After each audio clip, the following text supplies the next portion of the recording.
Yes, sir, sure. जी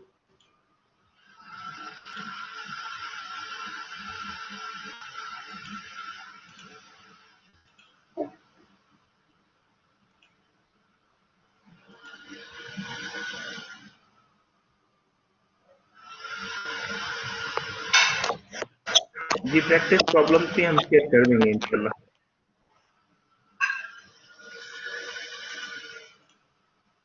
जी बताएं, slide share हो रही है? जी सर, आ रही है, शो हो रही है। चलें दोस्तों, current liabilities and payroll accounting.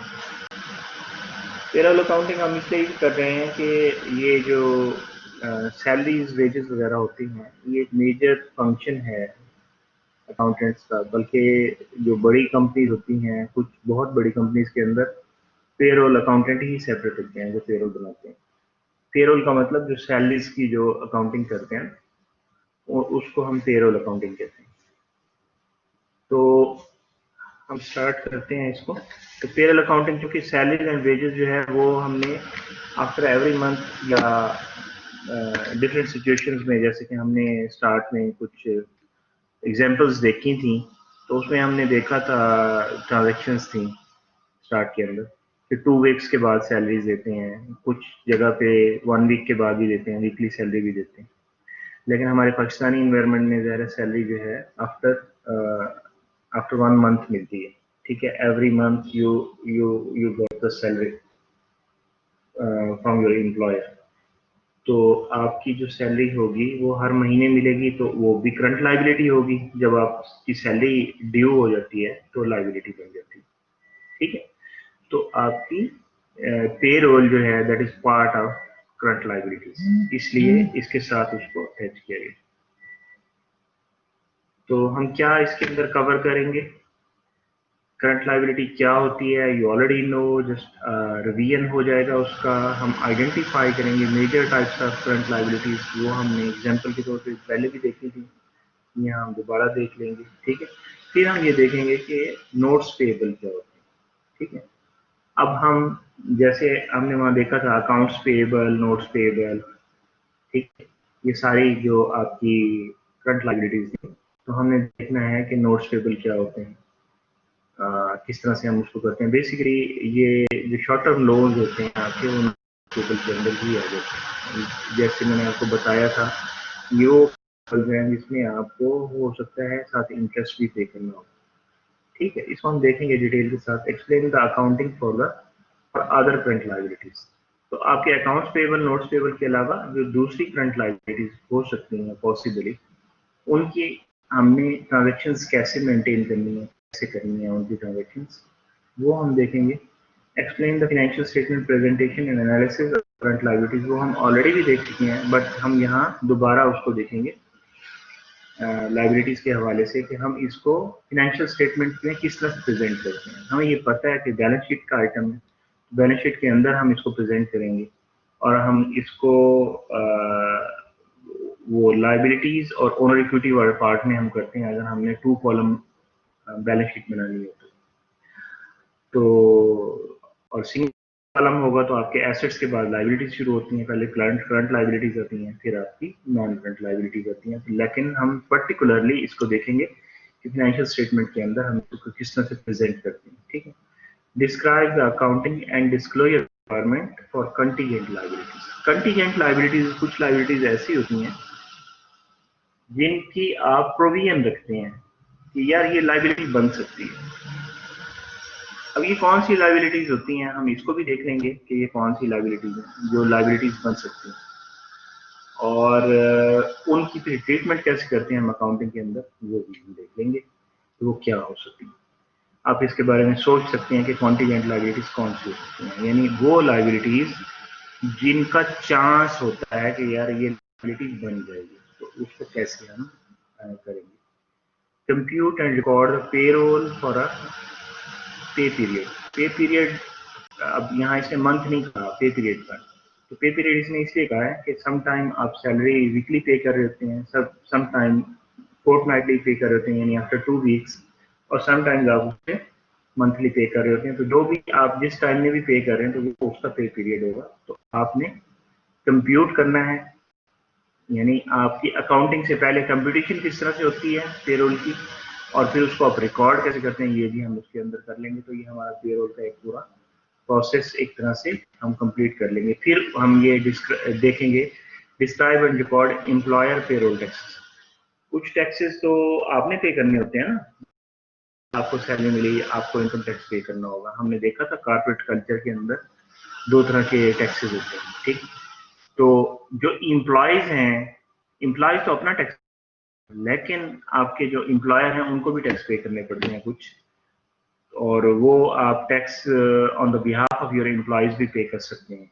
यानी हम इसमें देखेंगे कि यूएस के अंदर किस तरह से होता है, पाकिस्तानी एनवायरनमेंट भी कुछ यानी वहाँ तो टैक्सेशन बहुत ज़्यादा है, यहाँ टैक्सेशन उतनी नहीं है। इनकम टैक्स के हवाले से अगर रेट्स लिए जाएं तो बहुत कम रेट्स हैं हमारे पास। तो हम इसको चूंकि फॉलो कर रहे हैं जिस बुक से, वो अमेरिकन बुक है, तो अमेरिकन उसके अंदर देखेंगे हम, थोड़ा सा इसको डिस्कस कर लेंगे कि पाकिस्तानी एनवायरनमेंट में किस तरह से हम इसको लेके चलेंगे।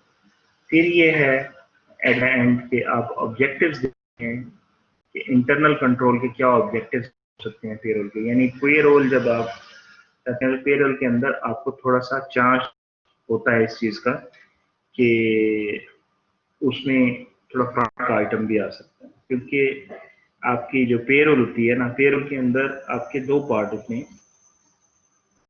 एक पार्ट तो होता है आपका जो सैलरीड एम्प्लॉयज होते हैं, और दूसरे वेजर्स होते हैं जिनको आप डेली पे करते हैं या आफ्टर 2 डेज पे करते हैं, डेली वेजेस जो होती है। तो कुछ की सैलरी ज्यादा होती हैं जो आप अकाउंट में ट्रांसफर करते हैं या चेक की सूरत में उनको देते हैं, और कुछ जो है आपके जो एम्प्लॉयज हैं उनको सैलरी कैश की सूरत में देते हैं। जब आप कैश की सूरत में सैलरी देते हैं तो फिर उसमें थोड़ा सा चांस आ जाता है कि उसमें गड़बड़ हो सकती है।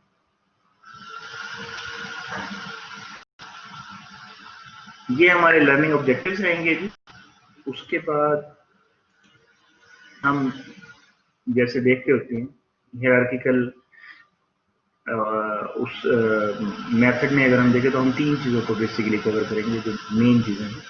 Number 1 is current liabilities, number 2 is contingent liabilities. ये बिल्कुल न्यू कॉन्सेप्ट होगा आपके लिए। अगरचे ये हम देखते हैं कि ये होता है, बट हमें पता नहीं है कि इसको किस तरह से कंपनीज हैंडल करते हैं कॉन्टीजेंट लायबिलिटीज को, ठीक है।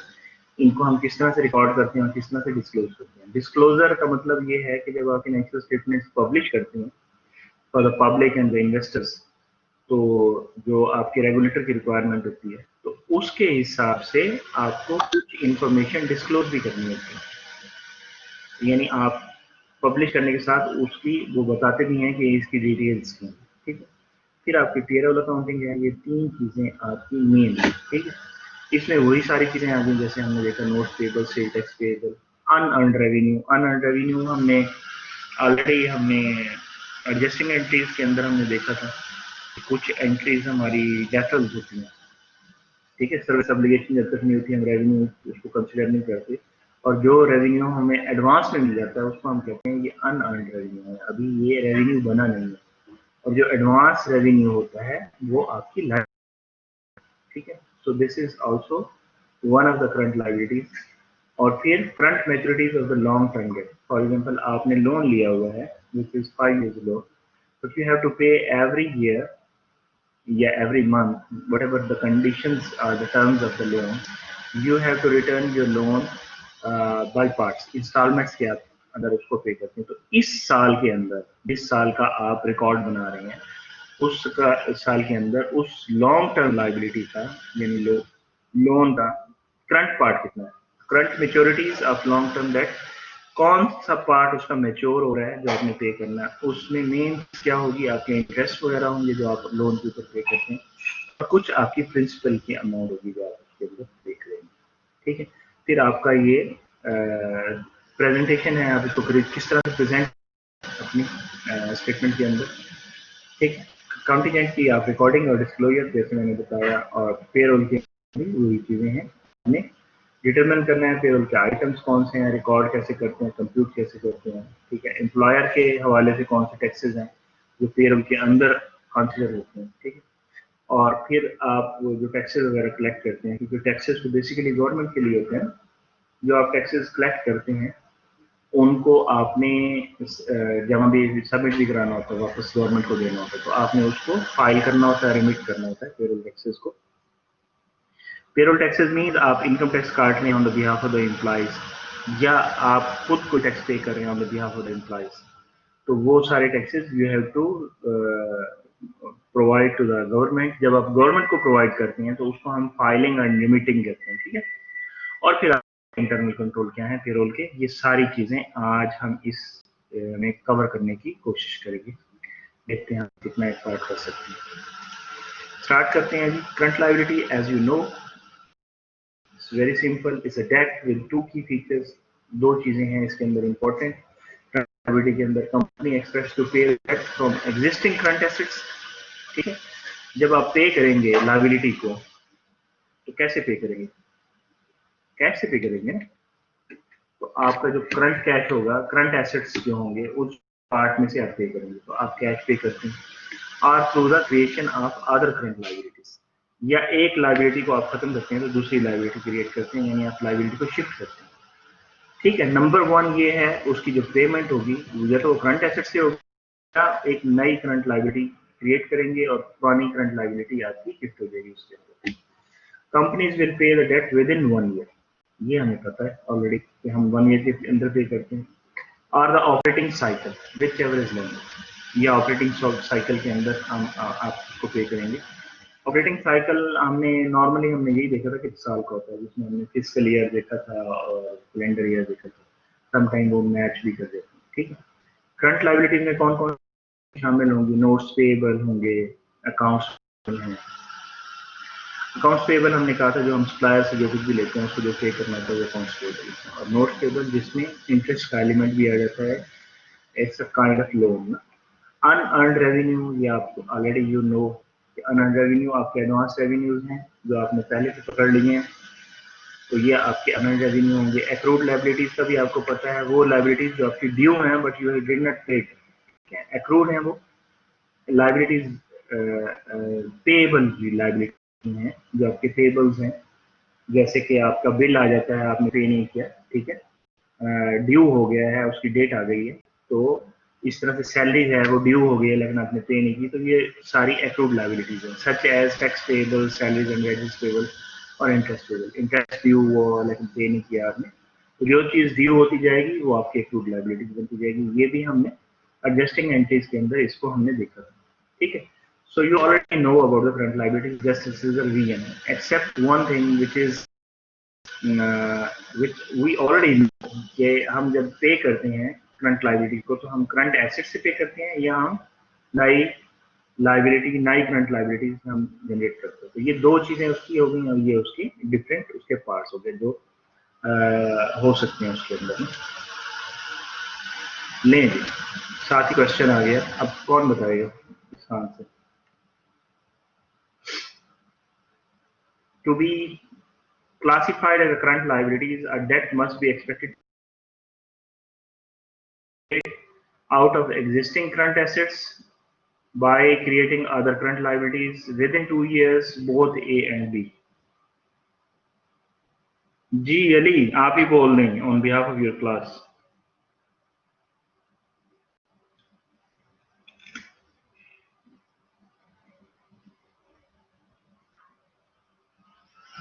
अली आप मेरे साथ हैं? ऑप्शन सी सही लग रहा है मुझे तो। Oh sorry, option D sir, option D. Current liability जी ऑप्शन डी सर। एक साल में पे करनी चाहिए जी, ऑप्शन डी है।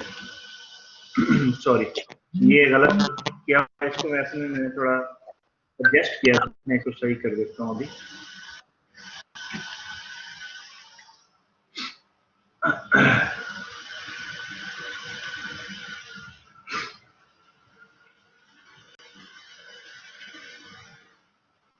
ऑप्शन डी ही है।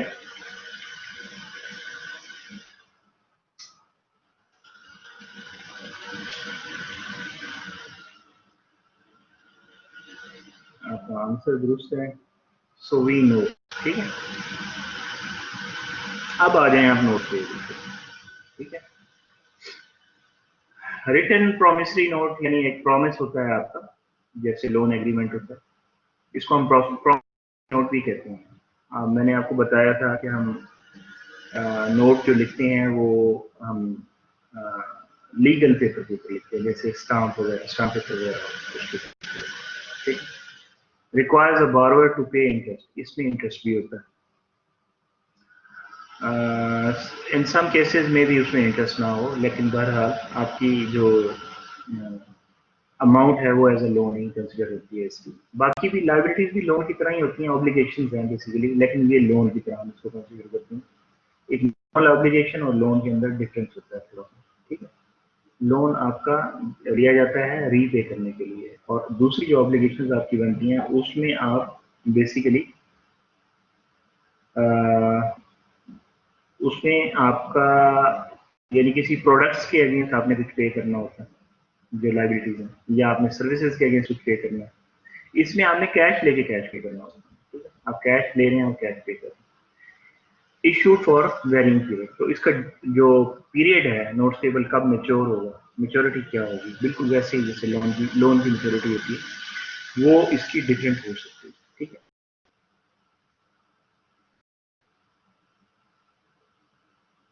मैं एक्चुअली साथ साथ चाय भी पी रहा हूँ, आपको मैं अभी ब्रेक दूंगा ताकि आप भी चाय पी लीजिए। चलेंगे, हम इसको अंडरस्टैंड करते हैं नोट्स टेबल को with the help of an illustration. Illustration जो है एग्जांपल के तौर पे, First National Bank agrees to lend $100,000 on September 1, 2014. If Paul Williams Company signs a 100,000 12% 4-month note maturing on January 1st. अब इसमें जो डिटेल्स आपके पास आ रही हैं वो कौन कौन सी हैं? एक तो नोट की जो अमाउंट है वो अमाउंट आपकी $100,000। ठीक है,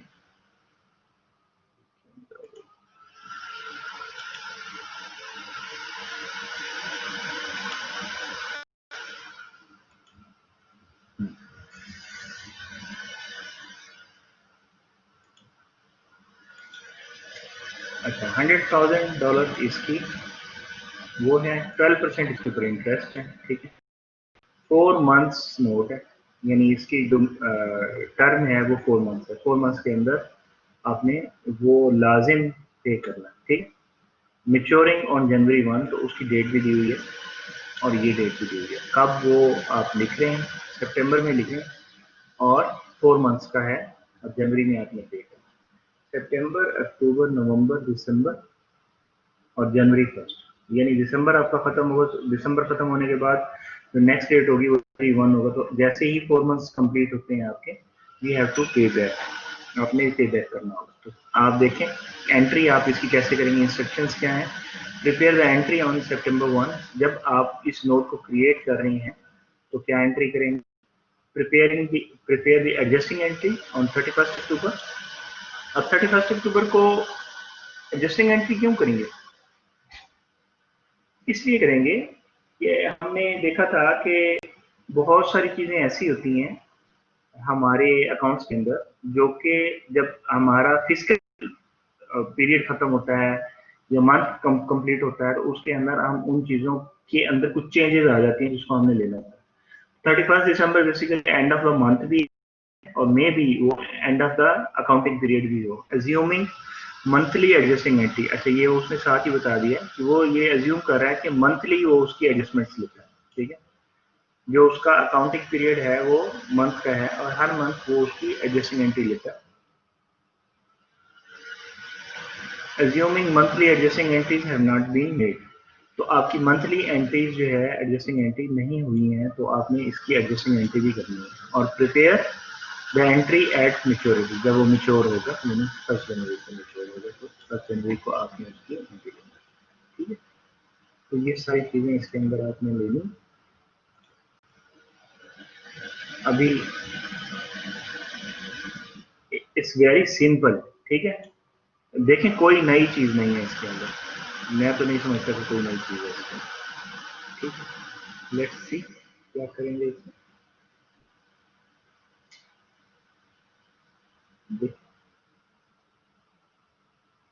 पहले आपने एंट्री की, एंट्री क्या करेंगे आप?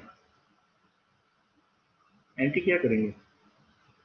एंट्री करनी किसके किसके हवाले? क्वेश्चन को देखें,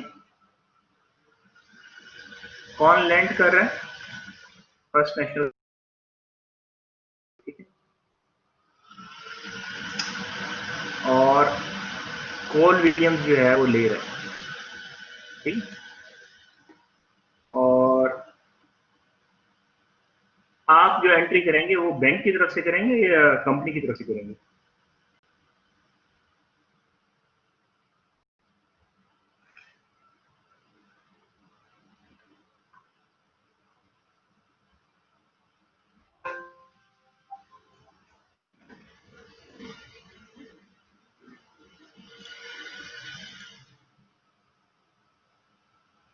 आप अपने रिस्पॉन्स लिखें, मैं देखता हूँ।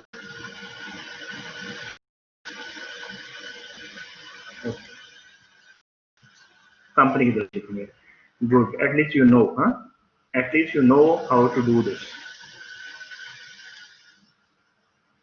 अच्छा जी, तो एंट्री कंपनी की तरफ से करेंगे तो कंपनी को तो कैश मिल रहा है ना, कैश डेबिट होगा, नोट्स पेबल आपकी, एक लायबिलिटी आपकी क्रिएट हो जाएगी, और कितने की होगी? 100,000 की होगी, ठीक है, कैश डेबिट, नोट्स पेबल आपके क्रेडिट, ठीक है। अब आप एडजस्टिंग एंट्री कर रहे हैं, तो एडजस्टिंग एंट्री कैसे करेंगे? You have to take care of about the interest, आपने इंटरेस्ट की टेक केयर करना है। 12% का इंटरेस्ट है, तो कैसे आप इसका इंटरेस्ट कैलकुलेट करेंगे? देखिए इंटरेस्ट कैलकुलेट होगा 12%। अब देखें, जब इंटरेस्ट प्लेन बताया हुआ होता है ना कि भाई इंटरेस्ट 5% है, 10% है, 15% है, तो it is assumed, always it is assumed that is it's yearly. तो आपने उसका जो इंटरेस्ट निकाला वो आपका ईयरली इंटरेस्ट है, तो ईयरली इंटरेस्ट आप 12% मल्टीप्लाई कर देंगे तो ये ईयरली है। लेकिन आपके कितने मंथ्स हैं? दिसंबर में कितने मंथ्स कंप्लीट हो रहे हैं? 4 मंथ्स कंप्लीट हो रहे हैं। ये it is by chance that this note is also for 4 months, it's maturing after 4 months, but आपने इसको एनुअल को आपने लेके जाना है 4 मंथ्स के अंदर, तो 4 मंथ्स आप लेंगे आउट ऑफ 12 मंथ्स। तो आपके नॉर्मल कितने होते हैं? 12 मंथ्स होते हैं एक ईयर के अंदर, 4 आउट ऑफ 12 करेंगे तो ये आपका 4 मंथ्स का इंटरेस्ट आ जाएगा। 4 मंथ्स का interest you will have to pay 4,000।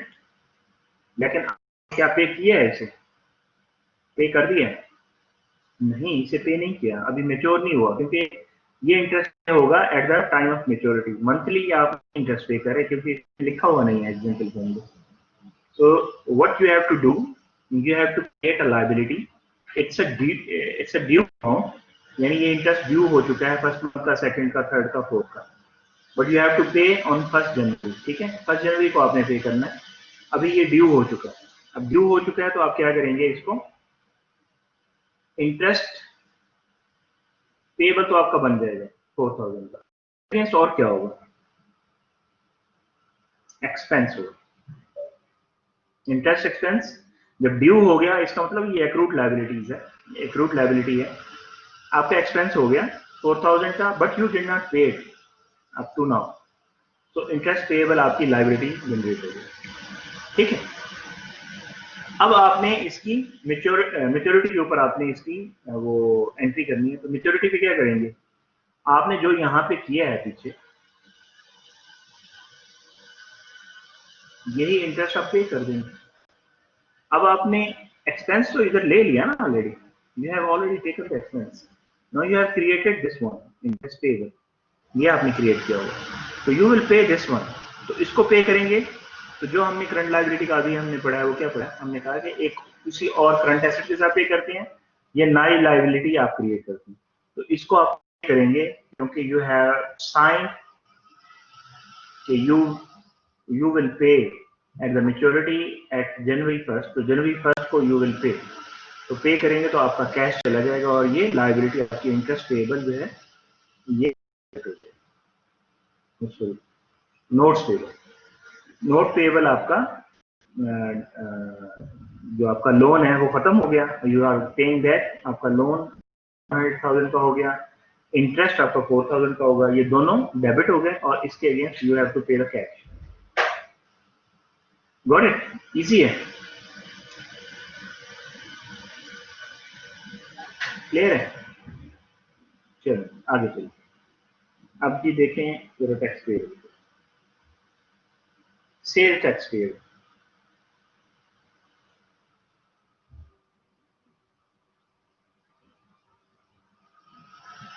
Company भी सेल टैक्स पे करती हैं। सेल टैक्स के प्रोसीजर का पता है आपको?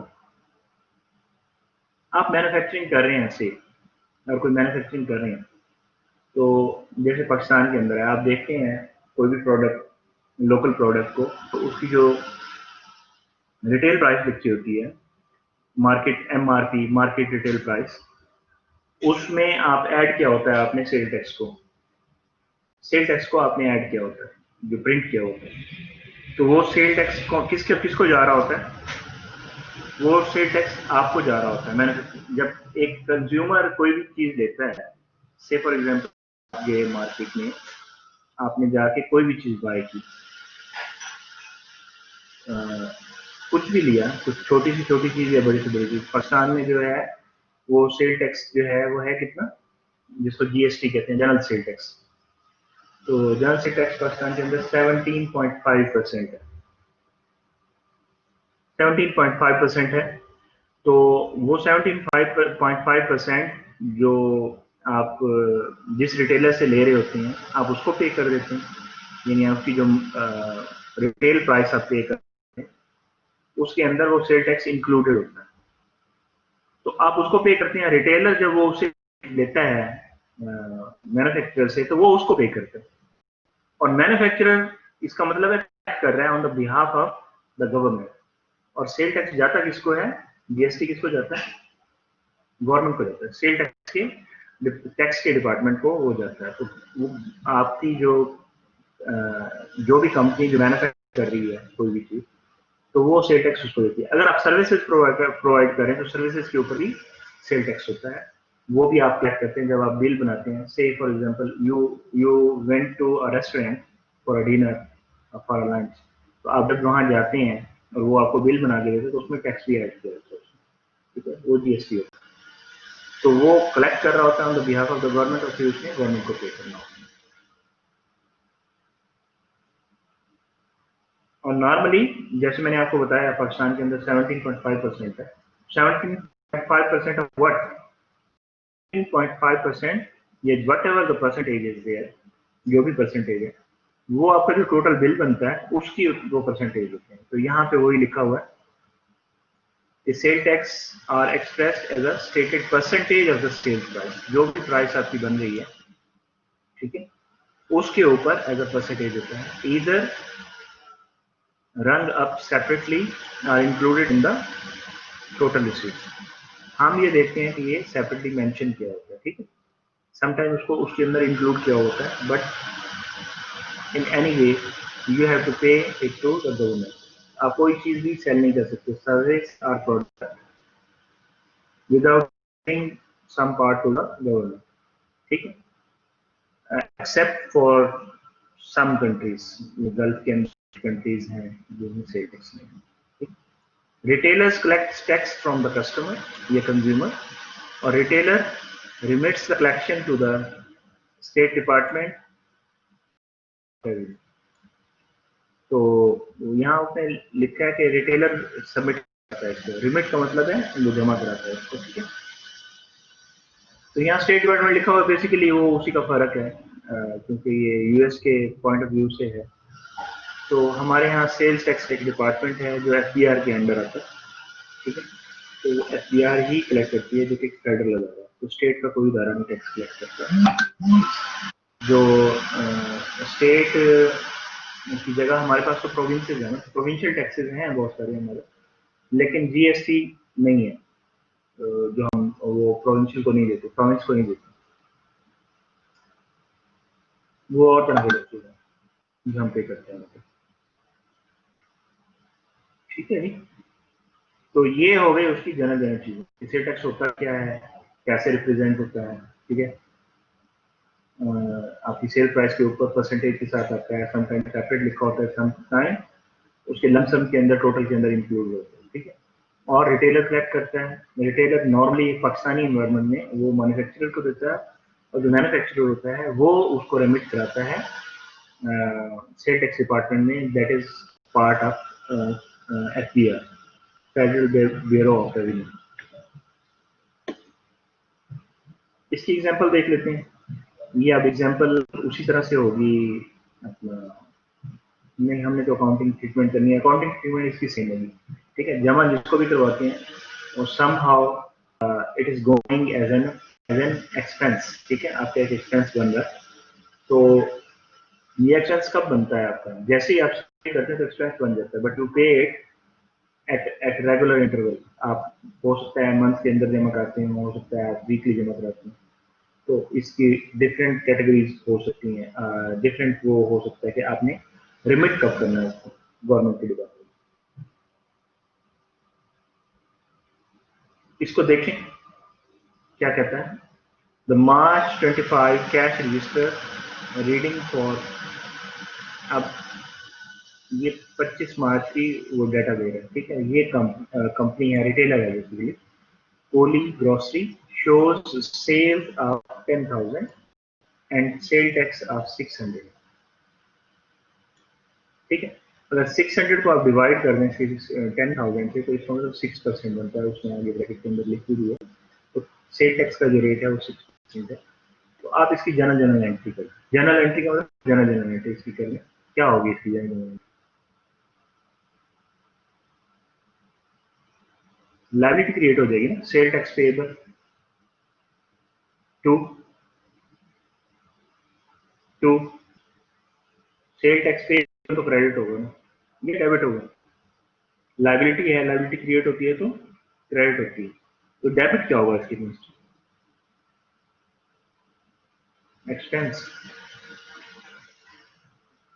या अगर आप पे डायरेक्टली तो कैश, एक्सपेंस नहीं होगा, सॉरी मैंने गलत कहा आपको। मैंने अभी आपको किया था कि रिटेलर है या मैन्युफैक्चरर है, ये वो टैक्स कलेक्ट कर रहे थे on behalf of the government, ये उनका एक्सपेंस नहीं है, वो तो कस्टमर से लेके गवर्नमेंट को दे रहे हैं ना, तो ये एक्सपेंस किसका है, वो कस्टमर का है, कंज्यूमर का, जो पे कर रहा है, ठीक है। तो आपने किसी का कैश पकड़ा, इकट्ठा किया और आगे दे दिया, इन द सेम वे ये वैसे ही कैश है। तो आपका कैश हो जाएगा 10,600 और सेल टैक्स, सेल्स रेवेन्यू 10,600। अच्छा इसने टोटल रख किया 10,600, इसको और इसको इंक्लूड किया, दोनों को, दिस प्लस दिस, इन दोनों को ऐड किया, तो टोटल कैश जो है आपके पास आया और टोटल, ठीक है। हाँ वैसे ही लिख रहा, यस आपके पास टोटल कैश आ रहा है 10,600 का, बट आपका रेवेन्यू कितना बन रहा है, वो 10,000 का बन रहा है, because this 600 you have collected on behalf of the government. तो ये आपका कहाँ जाएगा, लायबिलिटी बन जाएगा कि you have to pay this, आपने पे नहीं किया, this will go to the tax department, ये टैक्स डिपार्टमेंट को जाएगा, तो आपने लायबिलिटी क्रिएट करी, ठीक है। This is liability and this is, तो ये आप एंट्री हो गई इसकी।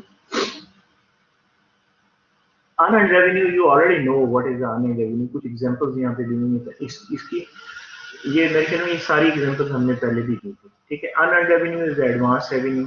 एडवांस रेवेन्यू कहाँ हम यूज करते हैं, जनरली कहाँ यूज करते हैं, revenue received before the company deliver goods और प्रोवाइड सर्विस, ठीक है। आप गुड्स या सर्विस करने से पहले आपने पैसे ले लिए, ये एडवांस है, इन अ वे इट्स एडवांस रेवेन्यू।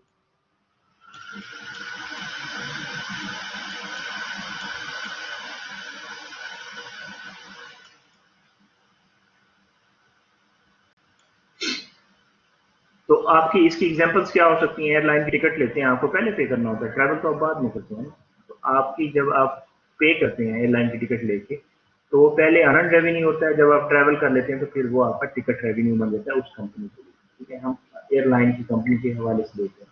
इस तरह से मैगजीन पब्लिशर है, आप मैगजीन की सब्सक्रिप्शन लेते हैं, तो जैसे ही आप सब्सक्रिप्शन लेते हैं, सब्सक्रिप्शन नॉर्मली ज़्यादा टाइम के लिए होती है, यानी सब्सक्रिप्शन मंथली तो नहीं होगी ना, मंथली सब्सक्रिप्शन होती है, लेकिन आप उसकी जो पेमेंट करते हैं या तो एनुअल होगी या वो क्वार्टरली होगी, यानी क्वार्टर के लिए लिया है या आपने साल के लिए लिया है, तो जिस जैसे उसके मंथ जाते जाते हैं, एक मंथ कंप्लीट हुआ तो उसकी एक मंथ की सब्सक्रिप्शन उस पर सब्सक्रिप्शन रेवेन्यू बनेगी। लेकिन जब आपने उसे कलेक्ट किया तो वो आपका एडवांस रेवेन्यू है, अनअर्न सब्सक्रिप्शन रेवेन्यू है। इस तरह से होटल के अंदर आप जाते हैं, ठीक है, आपने रेंट पे लिया रूम, आपने वहाँ आपने स्टे किया होटल में जाके, तो आप जो पैसे देंगे, ठीक है, आपने बुकिंग कराई होटल की, रूम की बुकिंग कराई, तो वो अनअर्न्ड रेंट रेवेन्यू है, और जब आप जाके रहे वहाँ पे, आपने उसे यूटिलाइज कर लिया जो आपने सर्विस बुक की थी, तो वो फिर आपका रेंट रेवेन्यू बन गया। These are some examples of unearned revenue और द एडवांस रेवेन्यू, ठीक है।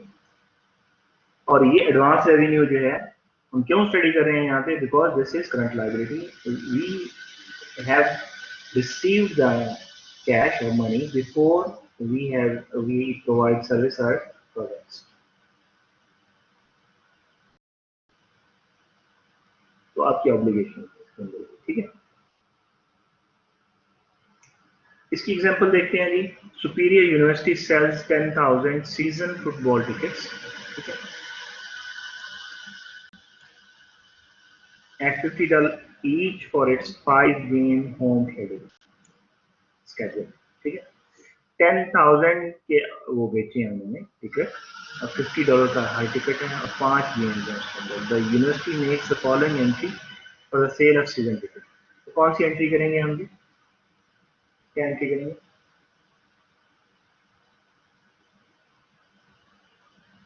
मैच नहीं हुए अभी, टिकट भेज दिया, तो अनअर्न्ड रेवेन्यू बन गया ना आपका।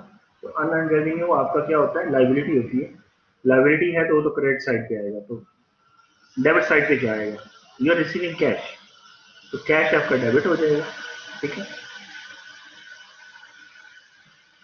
अच्छा, ये नंबर ऑफ टिकट्स हैं, बिकॉज इसके साथ डॉलर नहीं लिखा हुआ, ठीक है, नो डॉलर इज हियर, ठीक है, यहाँ डॉलर नहीं लिखा हुआ, ये क्वांटिटी है, ठीक है, क्वांटिटी है, क्वांटिटी ऑफ टिकट्स।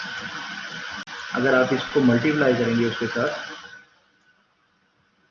ये क्वांटिटी ऑफ टिकट, कितनी टिकट्स लेते हैं, ये उसकी प्राइस है पर टिकट, आप इसको इसके साथ मल्टीप्लाई करेंगे तो यू विल गेट दिस 500,000, ठीक है। 50 को 10,000 के साथ मल्टीप्लाई करेंगे तो 500,000 बनेगा। तो कैश आपके पास आया और इसके अगेंस्ट आपके पास अनअर्न्ड टिकट रेवेन्यू, ठीक है। In the same way, as a school completes each of the 5 home games, it would record the revenue earned, ठीक है। अब जब वो रेवेन्यू बन गया तो फिर क्या होगा, फिर आपका कैश तो ऑलरेडी आप रिसीव कर चुके हैं, ये हमने पढ़ा था पीछे भी, तो अनअर्न्ड टिकट रेवेन्यू आपका जो लाइबिलिटी है वो खत्म हो जाएगी और वो रेवेन्यू बन जाएगी, तो आपका ये अनअर्न्ड टिकट रेवेन्यू डेबिट हो जाएगा और आपका टिकट रेवेन्यू क्रेडिट हो जाएगा, ठीक है।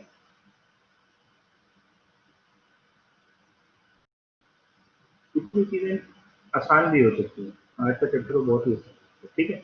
Now we will see the current maturities of the long term debt, यानी आपने कोई लोन लिया हुआ है, लॉन्ग टर्म लोन का आपको पता है कि उसकी ड्यूरेशन 1 साल से ज्यादा उसे लॉन्ग टर्म लोन, ठीक है।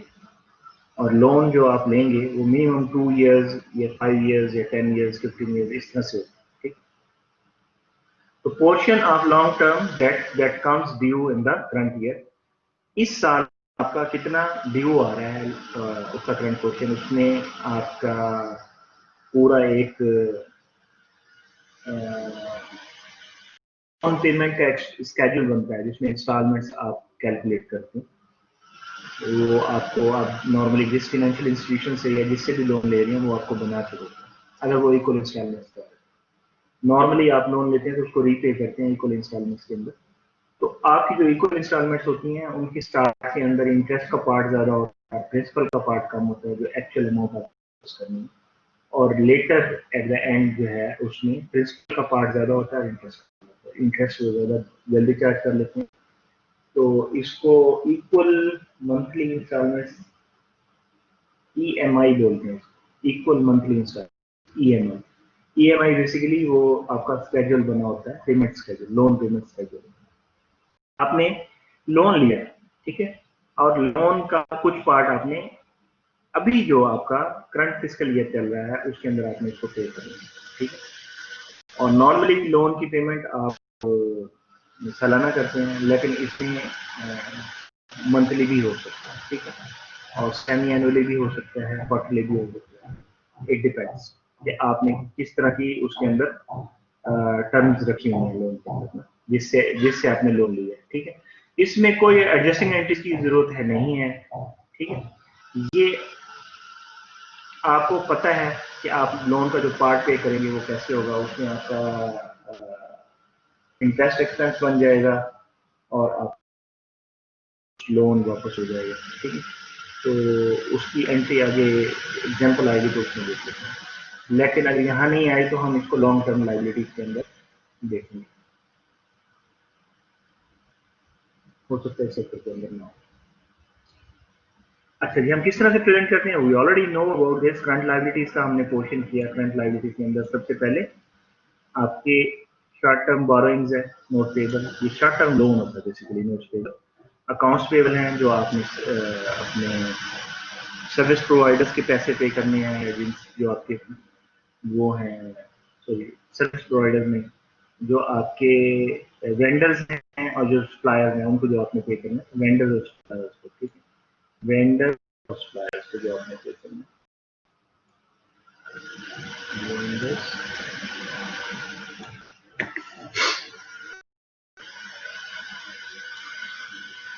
और सप्लायर्स, ठीक है। इनको जो आप पे करते हैं, जिनसे आप जो चीजें लेते हैं, वो सारे अकाउंट्स पे, इसके अलावा नहीं। इसके अलावा आपके पेबल्स होते हैं, जैसे हमने देखा कि आपका बिल है, या मैं असल में माउस के साथ लिखा हूँ तो थोड़ा इसमें प्रॉब्लम होती है। एक्रूड एक्सपेंस, जो एक्सपेंसेस ड्यू हैं बट पे नहीं हुए। एक्रूड वेजेस, जो सैलरीज वगैरह जो ड्यू हैं लेकिन आपने पे नहीं किए, यानी वेजेस जो मैंने आपको इसका डिफरेंस बताया। सैलरीड वो लोग होते हैं जो कि नॉर्मली उनका पे करने का जो पीरियड है वो ज़्यादा होता है, या जिनको परमानेंट एम्प्लॉयज आप कह सकते हैं, उनकी सैलरी होती है। और जो वेजेस जिनको देते हैं वो आपके आम लफ्जों में जिनको हम दिहाड़ीदार कहते हैं, ठीक है। और एम्प्लॉय बेनिफिट्स में क्या आ सकता है, यानी उसकी जो पेड लीव्स होती हैं वो इस तरह की चीज़ें, या इंश्योरेंस वगैरह, या कोई आप उसको अलाउंसेस वगैरह दे रहे हैं एम्प्लॉयज को, तो वो उसके अंदर आ सकते हैं। कस्टमर एडवांसेस, कस्टमर एडवांसेस का क्या है, जो आपने प्रोडक्ट्स दी हुई हैं कस्टमर्स को और उसके आपको पैसे बाद में देंगे, यानी आप एज ए सप्लायर काम कर रहे हैं किसी और के लिए, तो वो आपके एडवांसेस होंगे, ठीक है।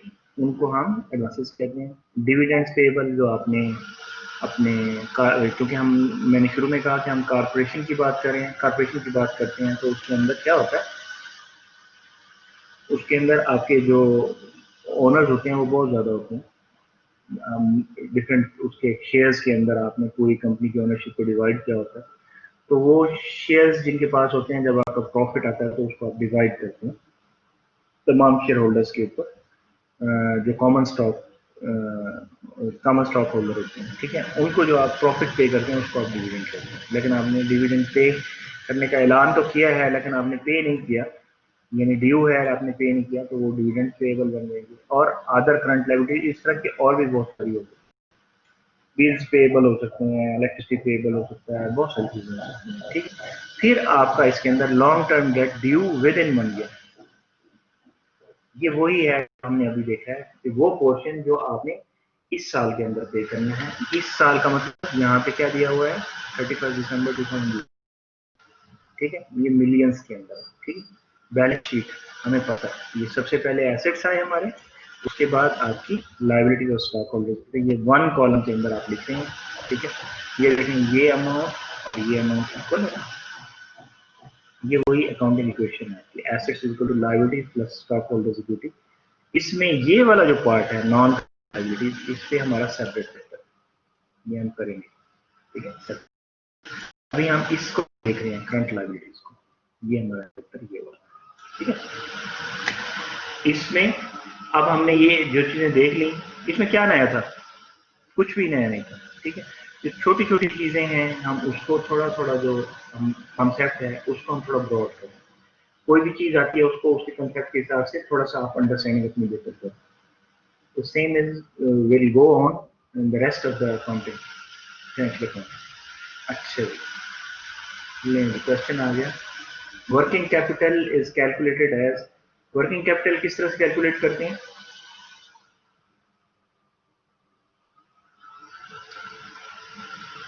Current assets minus current liabilities, total assets minus total liabilities, long-term liabilities minus current liabilities, both B and C. हाँ जी, अली। ऑप्शन ए होगा इसमें, current assets minus current liabilities. जी बिल्कुल सही है। इसमें भी मेरे ख्याल में जो थोड़ा सा इसमें भी गड़बड़ हुई है, इसको ठीक कर देते हैं।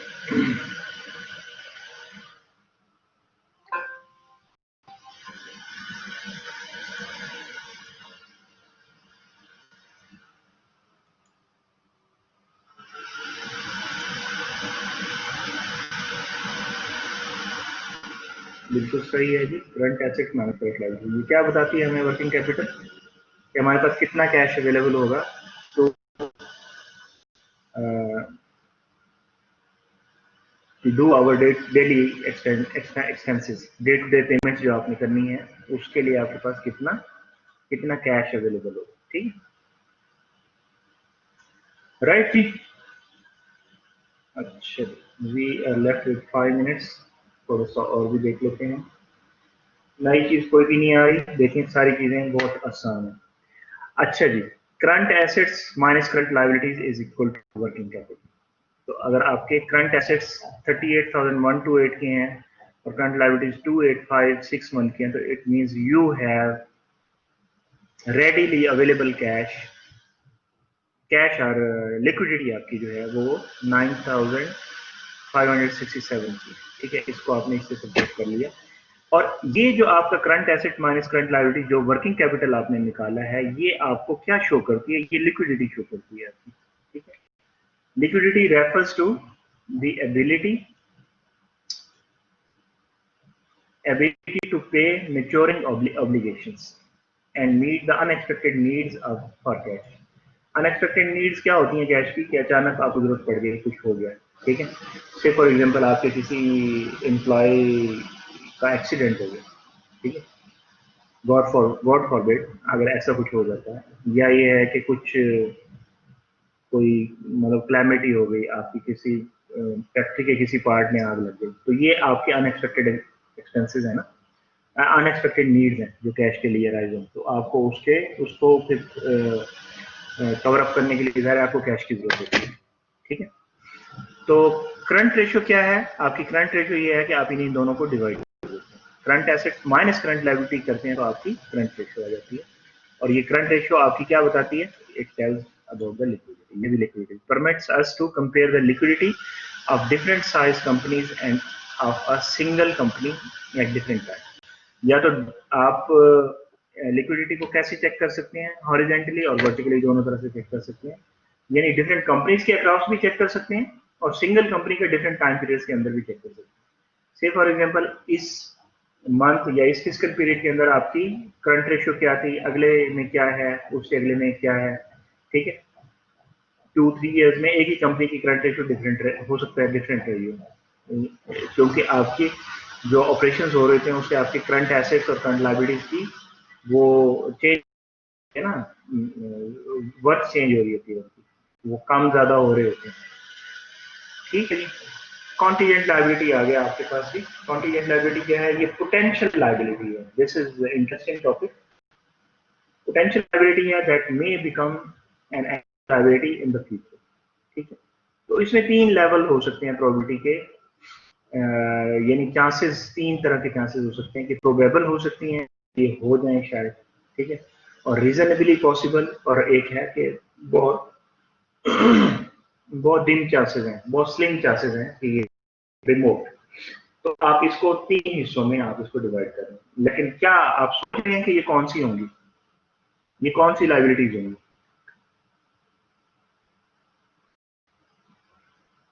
नहीं सर, आपकी जो वारंटीज होती हैं प्रोडक्ट्स के ऊपर, ठीक है, आपकी जो एश्योरेंस, वारंटीज, गारंटीज और आफ्टर सेल सर्विस जो होती है, वो भी तो एक्सपेंस होता है ना उसका भी।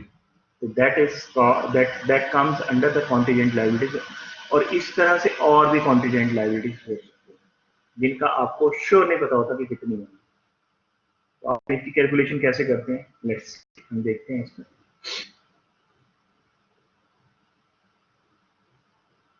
प्रोबेबल जो है वो क्या होगी? प्रोबेबल क्या होगी? अगर प्रोबेबल है तो वो एक्रू होगी। एक्रू का मतलब क्या है? एक्रू का मतलब क्या है? ड्यू, ठीक है। और उसको आप कहाँ लिखेंगे? उसको आप फुट नोट में लिखेंगे। आपकी जो फाइनेंशियल स्टेटमेंट होगी उसके फुट नोट में आप लिखेंगे। और रीजनेबली पॉसिबल जो होती है उसको आप फुट नोट के अंदर लिखते हैं, और जो रिमोट होती है उसको आप फुट नोट करते हैं, ठीक है। ये उसका तरीका है how you will handle this, ठीक है। अभी इसका क्वेश्चन आ गया, और क्वेश्चन इसी के बारे में, ठीक है। Contingent liability should be recorded by accounts when it is probable the contingency will happen, but the amount cannot be reasonably estimated. It is reasonably possible the contingency will happen, and the amount can be reasonably estimated. ठीक है, question को आप understand कर लें पहले। Question आपका क्या कह रहा है? शुड बी रिकॉर्डेड, कब उसको रिकॉर्ड करना चाहिए contingent liability? It is probable that contingency will happen and the amount can be reasonably estimated. Reasonably possible the contingency will happen and the amount can be reasonably estimated. It is reasonably possible the contingency will happen, but the amount cannot be reasonably estimated. हम वापस जाते हैं, ये देखें, ये है ना जिसे आपने एक्रू करना है, ड्यू, ठीक है। अब आप इधर आके देखें, probable the contingency will happen and the amount can be reasonably estimated. Is it? It is probable. It is probable the contingency will happen. इसमें भी यही आ रहा है, it is probable the contingency will happen, but the amount cannot be reasonably estimated. ये तो नहीं होगा, ठीक है। Estimate जिसमें नहीं कर पा रहे वो तो नहीं होगा। It is reasonably possible, तो reasonably possible तो आप वैसे निकाल दें, क्योंकि reasonably possible तो ये है ना, ये है ना, इसको तो आप फुटनोट में लिखते हैं। अच्छा, ये भी नहीं होगा, इट इज रीजनेबली पॉसिबल, ये भी नहीं होगा, so it is this one, ठीक है। लेकिन ये भी हिला हुआ है, इसको भी ठीक करना पड़ेगा, इसको सही कर लेते हैं अभी।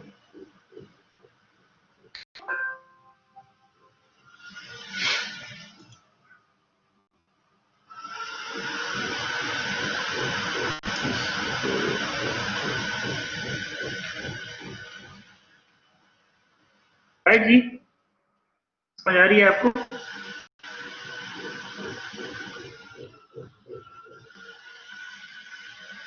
ये रिकॉर्ड कैसे हैं, देखिए जी, प्रोडक्ट वारंटी। मेरे ख्याल में ब्रेक पे चले हैं आप लोग, टाइम हो गया है, हम दोबारा मिलते हैं एट 10 o'clock, ठीक है। आपकी क्लास रिज्यूम होगी 10 o'clock, दूसरा सेशन मैंने क्रिएट किया हुआ है। आप चाय चाय पिए, थोड़ा अपने आप को वार्म अप करें, चीज़ें बहुत ईजी हैं और ठीक है। तो अभी आप इस सेशन को लीड कर सकते हैं, तो नेक्स्ट सेशन में हम 10 o'clock पे मिलते हैं, ठीक है। थोड़ा उसको मजीद कर लें और आप भी नाश्ता कर लें, तो मिलते हैं, ठीक है, फ्रेश हो।